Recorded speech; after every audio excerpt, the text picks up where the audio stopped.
Hey everybody, welcome to NFT Hype. We got John. Sorry, John, who's with you? Richie from the Horrors, and we got Big Mike out of Costa Rica there. No green screen. So what's up, buddies? Welcome. Good. How's it going? Welcome to the show, guys. Thanks for coming on. Yeah, thanks for having us. Yeah, it's always a pleasure to talk to some new folks in the space. Yeah, Mike, why don't you shoot off some questions there? I'll make you work hard since it looks like you're not really out there. Well, why don't you start, guys, with telling us how you came to the wax space and what inspired you to do the horror set? We come from very different backgrounds. I'm a little bit crypto. I've been involved for a few years, and it was a good few years ago. I mentioned the idea of NFTs to John, and he didn't have a clue about any of it. I still don't. To be fair, but we talked over a few beers, got a little bit excited, but we couldn't really do the technology wasn't there for us. We didn't have the skills. But then, go on a few years' time, GPK came out. It turns out he's a massive, huge GPK fan. Oh wow! So I just briefly mentioned in passing that I'd been buying them on wax, and he was hooked. I've never seen someone so excited. I was very excited. Nice. Yeah, so for me, it's kind of like, no crypto kind of background at all. I'm more of a creative kind of background and a collector. So, and together, that's why kind of it's worked quite well, I think. But yeah, GPK pulled me in, as I think he probably pulled a lot of people in. Yeah, that was the start. And then we started talking a couple of months later, because seeing all the cool projects coming out, but there was still a few gaps in the market, and we were wondering what we could create, because say John's a writer and we know a few artists and whatnot, so we started coming up with ideas, see where it could go, and they changed hundreds of times, to be honest, before we not locked it down with the horrors. But yeah, that's where we went with it. Yeah. What's your favorite GPK characters? I mean, John's probably my favorite. Which one? John. Okay. He's like washing himself in a toilet. You're a season 2 man, weren't you? John, I think it's like season 4 or 5, maybe. Yeah. Okay. Classics, Adam Bomb. Dead Ted. Yeah. Yeah. Yeah. I was, so those are the ones for the ones that have come out so far. Which one have you been collecting? Well, we've been we've got all the base. I've got all the base set of season 1. Did you catch up with that, or did you not manage it yet? I was holding off on Adam Bomb because he was quite expensive, but so that's the only one I need. But and then GPK season 2, we both went in quite big, so we've got all sorts with them. Yeah, I even then managed to get hooked in with Tiger King. Couldn't resist. I've got more of them sitting around than I probably need. I remember when you pick up a bomb yet? Did you grab a bomb yet, or what? No, but do you know what it is? I was all collecting, picking everything up, and then obviously we started doing this, and it's been pretty full on. So I'm hoping once we launch, I can start collecting again and get my head back in that game as well. So, but yeah, if you've got one spare, maybe we can. I bet you've got a few big ones. Not at this price, that's for sure. I would advise picking one up though before the wizard starts collecting them or something. It's a good shout. It's a good shout. I remember when Atom Bomb prisons were 900 wax, and I was like, I'm not spending that. We've all got a lot of regrets on that, haven't we? Yeah, they've started selling again, haven't they? Like for big money as well. The thing is the supply is so low. Oh, okay, that too. Our planet helped it take off because everyone was like, "Oh, hey, we can do stuff with these." Stuff for it. Yeah. So that's what brings up a good point, Mike. Do you think like when people stake it there, it reduces the supply on the market, so therefore whatever's available becomes a little bit more liquid, right? Yeah, I think that's true for sure. I personally haven't staked anything at Our Planet because I just haven't looked into it enough yet. But Bonds is behind that with the Prospectors Cruise, so that's a fairly legit wax entity that most people seem to trust. So it's interesting to see that. Like the one cool thing I really like about it, and the thing that kind of the scary thing about NFTs in general, is that because they are NFTs, you can't lock them, right? So like if you were to lose your active key, then you could potentially lose your whole NFT stash, right? Versus like with your crypto, like with your wax or with your EOS or whatever, you can just stake it, and then it takes like 72 hours for that to get unstaked. It's more of a security measure, right? So it's kind of cool that like there's that option to have staking, and then like there's that delay, and then you have that potential to save your stack or whatever. But yeah, definitely it's nice to see more use cases for NFTs in the wax ecosphere, for sure. Definitely. Yeah, one of the most basic use cases is staking. I can't wait to see other ones. Maybe gaming or whatever else it is. But yeah, we're getting there. A few of the games are starting to take off a little bit, aren't they? Alien World's doing really well for itself at the moment. Yeah, and Nifty Wizards has been picking up as well. We're considering bringing in some outside NFTs, so that could be another interesting twist. I think you'll see a lot of collaboration by different devs with different sets and different NFTs to kind of bring utility to them. I think that's going to be the next big wave, personally. Cool. Well, let's talk about the horrors. Tell us about the set, and I already kind of got a background of why you created it, but why don't we go about like the actual subject matter? What brought you to the subject matter, and then maybe we could go and talk about like supply. I think it's a good question Mike and I always have. So yeah, I mean, I'm a massive horror fan, so that's it's as simple as that. Really, I've been a horror fan since I was a kid. And I think, I think a lot of collectors are kind of horror fans. I don't know what it is about it, but I certainly kind of found myself kind of drawn to horror from a very young age. And I suppose when we were looking at the space and what I guess kind of opportunities there might be, it felt like there was space for something a bit darker, a bit more adult. There's quite a lot of projects with a lot more color. We went for black and white. We thought that would stand out from the crowd a little bit. I think it's pretty much different to any of the larger projects anyway that are out there. Although we have got a neon variant as well to splash a bit of color around for everybody. Black and white with a splash of color. Sure. I like it. Kind of mix it up a little bit. What inspired the artwork? I mean, I guess because, for the subject matter, we felt colour. We weren't sure about it. And we like I say, we knew a couple of artists, and I kind of showed an artist I was familiar with and showed the art style to Richie. It's like black and white kind of style. I was like, I think this could work really well. And we just both loved it, I think. And we felt that it was just very different. Especially if we're going to go with gore. We thought maybe the black and white gore it wouldn't be too bad. It would be more comic book style in a black and white, rather than if we'd splashed blood and colour all over it, it might have turned some people off. Yeah, and it's definitely got that kind of comic book, graphic novel kind of like vibe to it, which was, I guess, what we were going for as well. Definitely. So, and who was the artist? He's a local guy from a place called Hartlepool, which I would assume you've never heard of. But yeah, it's kind of based in the northeast of England. A guy called Macaulay Etherington. You can find him on our website. We've linked up his Instagram because he's got some great stuff on there. He's really talented. Super talented guy. Local to us, which is nice. We kind of all about community and trying to support the local area and all that kind of stuff. So it's quite nice that we could do that. It's also really approachable. We say, can you scatter a few body parts around? Well, we decapitated a couple of heads recently, so maybe his arms and legs. Yeah, a few feet. See what works. Yeah. How much do you charge for one decapitated head? How much do you charge for 3? Do we want a massacre? Yeah. That's cool. Some of the comments in the chat between us and the WhatsApp, it's very strange. Yeah, that's cool. That's talk funny. about the supply of the packs.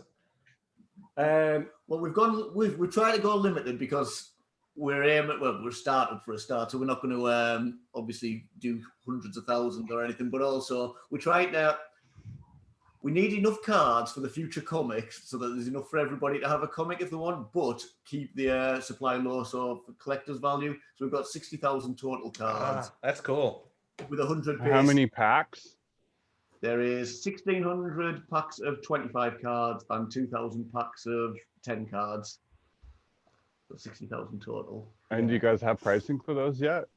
$1 a piece, priced in wax. So obviously it's fluctuating quite a bit at the moment, but I think reasonably priced, I'd like to think. Yeah, we just sort of keep it dead simple. There's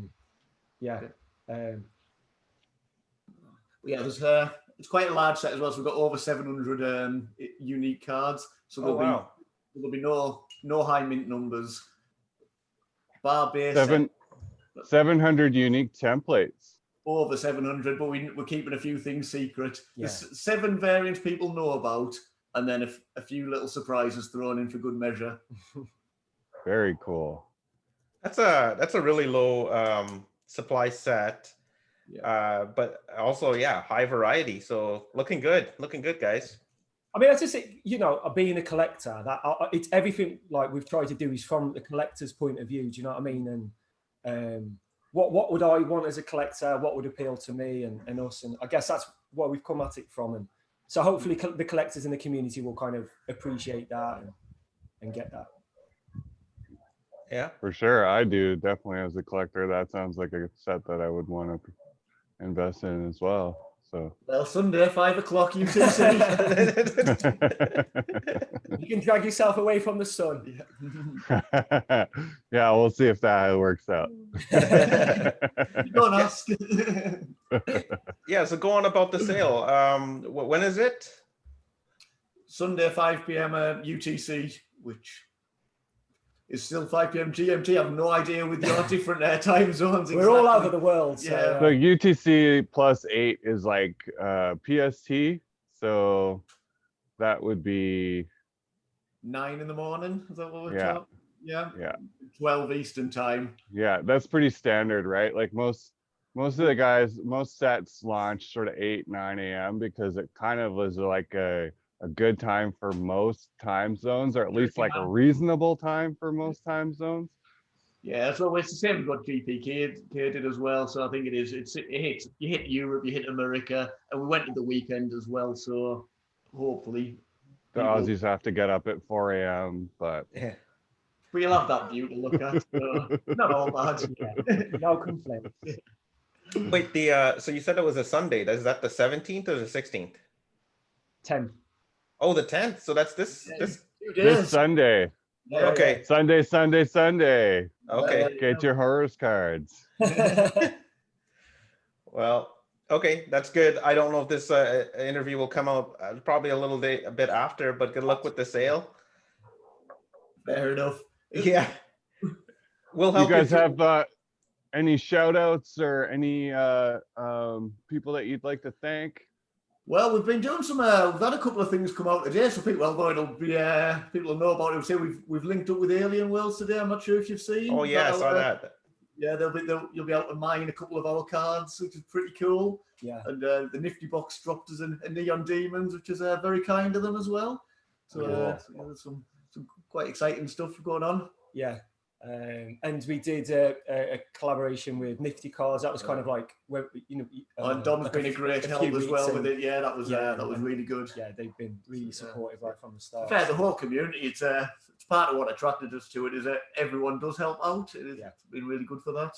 Yeah, the community's been fantastic. People like yourselves bring us on here. Yeah. Talk about talk to new people. Go ahead. Talk about the Alien Worlds collab.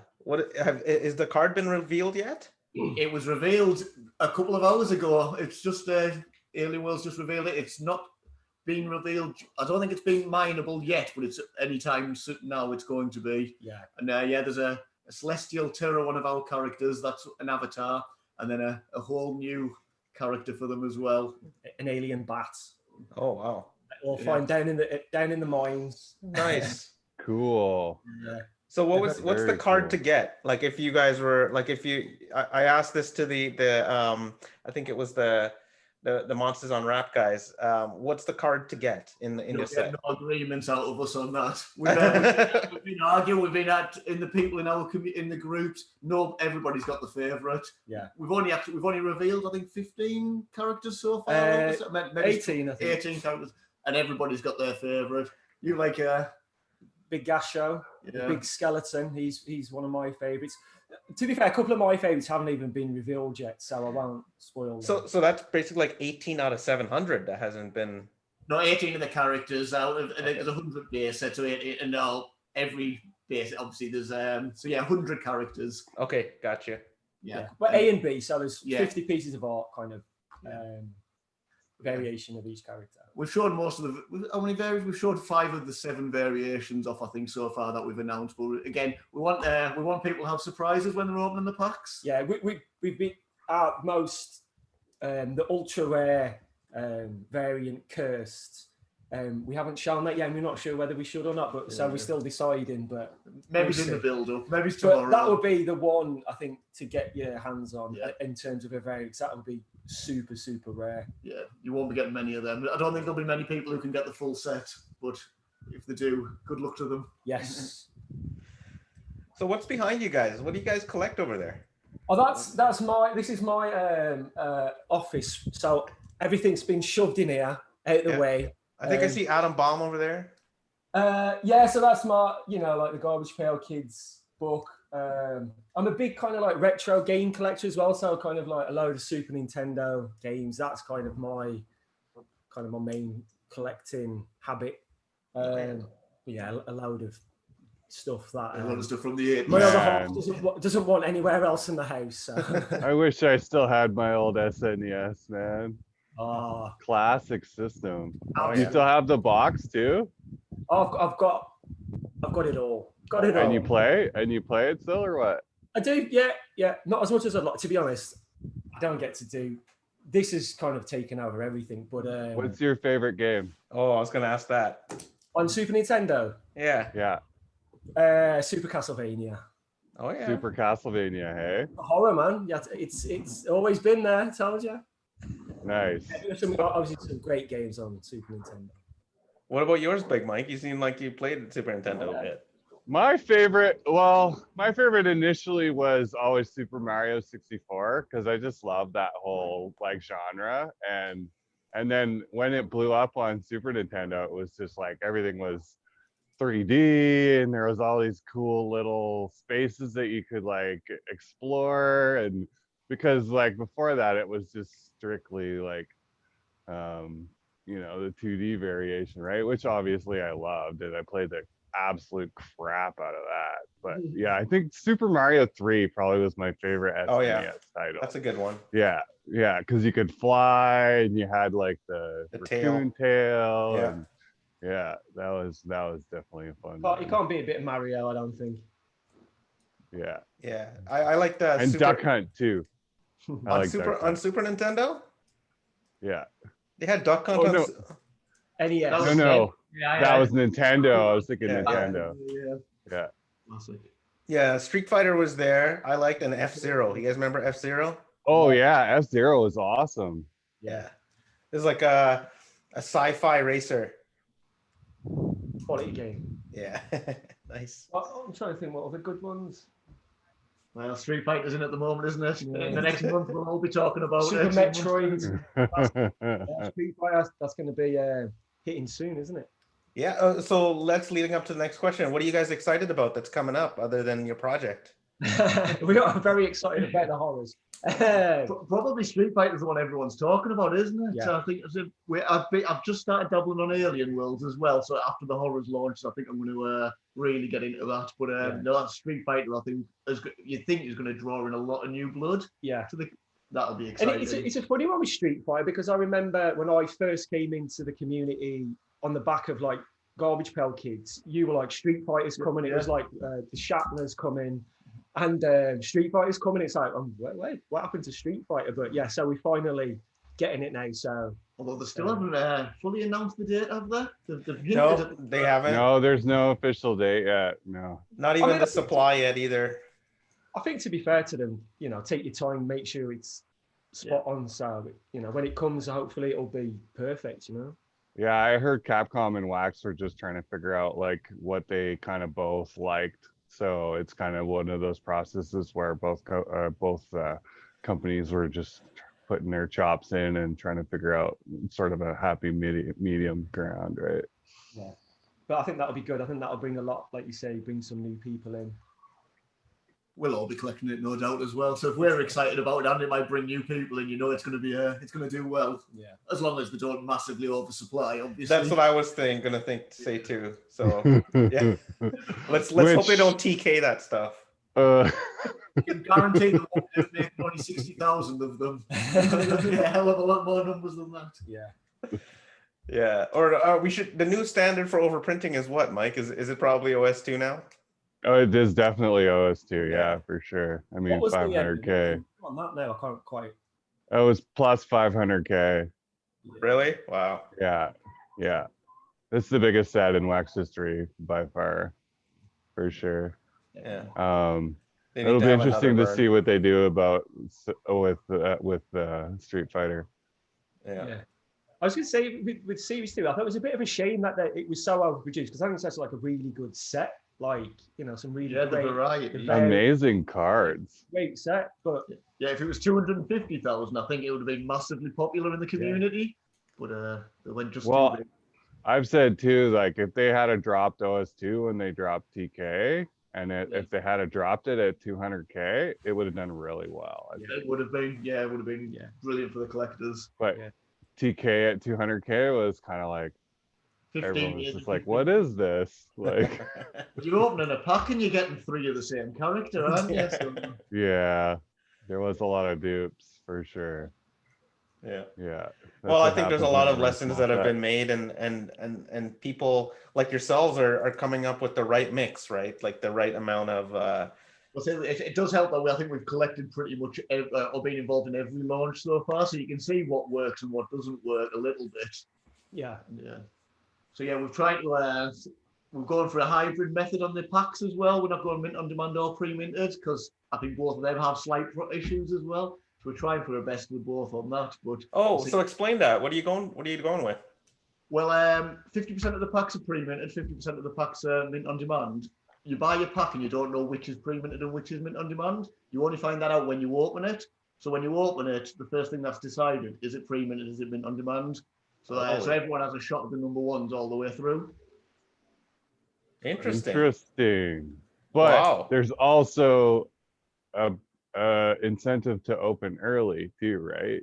So you haven't taken that away. Yeah, because your mint on demands, they're not going to be obviously starting from number 1, but they'll be mid numbers, and our numbers are quite low anyway. Yeah. But what we wanted was 3 months down the line, somebody can still open a pack and still get your low mints. Yeah. But we didn't want everybody to know the final totals. I think it takes a bit of fun out of it if you know that there's X amount of cards. I agree. So that's why we've gone for 50%. So some of them, they still get a variance of how many base cards, for instance. But you still no shot. We're giving it a whirl. We think that we've fixed the problems. We'll find out soon enough. Hey, Mike. Boy dogs. Dogs. Yeah, I know. So how does that work? Like, so if I wanted to get a pack, you're saying if I rush and I grab a pack, then I'm not guaranteed a mint one? The packs will still have mints like any pack, but you won't know if you've bought a pre-minted pack or a mint on demand pack. So if I do get a mint on demand pack, you won't know until you've opened it, because you only find out. You press open, then the computer decides, is it mint on demand, is it pre-minted? So it's only as you open it, you'll see the mints and you'll find out then. Yeah. Okay. So the mint on demand packs will have higher mint numbers than the pre-minted packs. Yeah. But our numbers are so small anyway, like I don't think anybody's going to be too upset. Bar the base cards, you're not going to be getting three digits. It's not going to be in the 100. Oh, gotcha. So I think I think we'll be all right on that. And I say the fact that everybody does get a 50-50 chance of a pre-minted pack, right? Yeah. What we didn't want to do was we didn't want to sell pre-minted packs and mint on demand packs, because then you're going to get a massive rush for the pre-minted packs, and the mint on demands are automatically less valuable and less, just not as good for the collectors. So this way, you don't know what you're getting. You got a 50-50 shot. Yeah. Did you ever think that 2020 would be the year that we all like, well, COVID aside, but we all just obsessed about mints too? Like, I mean, it's been a very strange year, I have to say. Was it the first couple of days people didn't even think about mints, did they? Or a couple of savvy people might have done and cleaned up a little bit. But yeah, then suddenly it was all that matters. Yeah, I saw your guys' video when you were talking about mints and that. So it's really, really bizarre, isn't it? How important they become. Well, everyone, we did a devil promo recently, and we've made it 666, but we haven't given out the number 666 yet. And people want that more than they wanted the number 1, which is I can't imagine that's happened very often. But yeah, everyone fancies that. We'll do some kind of competition, but everyone fancies that last mint. Well, I also know the guy who got number 13. Thank you very much, by the way. Oh, wow. Nice. That's a good Which is a cool devil number, right? So for our cards, 13's also becoming a kind of. I got a number 13 out the nifty box today, which I was quite happy. Cool. Jamming. 13's a good number in our set. Yeah. So I think as it and that'll be interesting from project to project, actually, which are the certain mint numbers take on a kind of extra significance, and because there's only one number 1, so other things will. But also, people put value on things that numbers have significance for some people that won't for other people. Sure. So yeah, number 7, number 8. God loves a number 7. Many different numbers, right? People say that all the time. Like, there's only one number 1. But there's also only one number 2 as well. So it's just not as significant, I guess. I'll take a full set of number 2s. I'm all right with that. Yeah, unless you're collecting all 2s, and then that's exactly what you want, right? So yeah. So okay. Talk about like what's on the horizon for this. Have you guys planned another set? You're just trying to see how it goes, and yeah. Well, the whole part of this is it's not just the collectibles. The next step is a comic, and some of these collectibles will be the frames that make up the comic. We think we've got it written down, but there's about 30-ish of the characters will feature in the comic, and then there'll be a lot of other frames built around this to tell the story of these characters. So that's definitely second release. Although we've still got a few things to work out. Our artist's been very overworked recently, so but he'll be on that pretty sharpish. Yeah. And how are you going to combine the cards to make the comic? Is there going to be some kind of burn feature or something like that, or you're still figuring that out? Just the way they're displayed. So we're thinking it'll be kind of like essentially each card will be a panel from a comic. So we're thinking 4 panels in a display. So you need all 4 panels to make the page, and then I think there'll be I think there's about 70-odd panels, I think, to make the entire comic, although there's still little tweaks. But so yeah, you need, if you don't have all the panels, if you don't have all the NFTs, you won't know the entire story. That's the cool behind it. Yeah, which is why we actually. If you're missing a page. Yeah, we have discussed whether or not once you've got the 4 panels, what you could do with that, maybe to make the page or make them. But I don't know if people want that, because the different variants might look different, give the pages different views and things. So I think we may keep them as individual panels. We're still kind of playing with it, but essentially there's a story in there, and cards from the series that we release on Sunday will kind of form the basis of a story cell. Hopefully people find that. I guess it's different. The second release also, you won't be able to buy the entire comic just off the second release. You need these initial cards from this release to make the comic in its entirety, because we wanted to add a little bit of a usability. We wanted it to stand out as a set of collectibles, but then add usability down the line as well, a bit of utility. Yeah. And also, it's just, I'm a writer, so it's natural to want to use this platform to tell a story. So, that's kind of has been, from the get-go what we were trying to do. It was what you pretty much got excited about most, wasn't it? Because again, there's not a lot of stories in the community at the moment. There's a lot of cool collectibles, a lot of different projects, but not many going for the narrative. So that's what you're all about. Yeah, and it's a really exciting new way to tell a story, and if you look at like Bitcoin Origins, the way they're doing it, that's really interesting and exciting. We've got very excited about that, yeah. And I think it's just another way to tell a story, which I think hasn't been explored in much capacity, really. Yeah, very cool. I actually love what Bitcoin Origins is doing. So yeah, if you guys are doing something similar, that'd be great. Hey guys, so I guess we're wrapping up here. Where can we find more about you guys? Where's the webpage? What the Telegram? Do you have Twitter? All of that stuff. If you go to ultrarare.uk, everything's on there. Our Telegram, our Twitter. You'll find all our details, the pack launches, the numbers, the probabilities. Everything's on there. I think we're Ultra Rare UK on Twitter, and just if you search Telegram the Horrors, come and join us. We're even though it's we're all horrors, but everybody's dead friendly and pretty fun community we've got. So really well. Yeah, I'm good. Just come and get involved. Cool. Awesome. Well, thanks for coming on. It's much appreciated.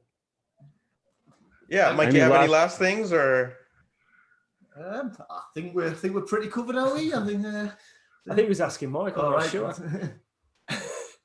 You guys got any secrets for us? Any like little spoilers that you want to drop here on NFT Hype? He's trying to. I have to hold him back. I've been in the group. I'm terrible with secrets. There's some pretty beautiful black and golds coming out. We showed them out yesterday on the website. They might still be on there, but they'll be gone. They'll be gone soon. Yeah. So, but that's for collectors and rewards. A little bit GPK-esque for after sales and things. Yeah. So they're not in the set. And there's going to be one specific gold card that is related to a very specific task that is hidden within the set. I'll say that's new news. We haven't talked about that. Richie's still not sure I'm going to do it, but I think we will. Now that you've announced it. But yeah, and also these black and gold, we're going to release them over a few weeks. The people are going to get to choose which character they want to go for. So the first person who wins one gets the choice of 100. Yeah. Which one he wants. So that's what I'm excited to see. I want to know who will go first. Yeah. Who's the favorite character? Yeah, for sure. All right. Well, and they're all going to be one-of-ones? All one-of-ones. Yeah. Wow. Oh, wow. Awesome. All the golds. Yeah. I'm not sure if we're going with a full 100 either. These are going to be rare cards. Yeah. We haven't quite decided how many, but it's not going to be 100. Definitely. It's not going to be 100 of the ones that are released. One-of-ones and winner's choice. Yeah. Very cool. Yeah. Cool. Yeah. Looking forward to it, guys. I'm going to check out your site as soon as I jump off of here, man. Cool. Yeah. Thanks for coming on, and cheers. And well, good luck with the sale. Great. Thanks for having us. I hope you enjoy the sun, Mike. I will, for sure. Good luck with your sale. We'll talk to you again soon. Yes, thanks very much. Yes, take care. Right. Bye. Cheers. Peace.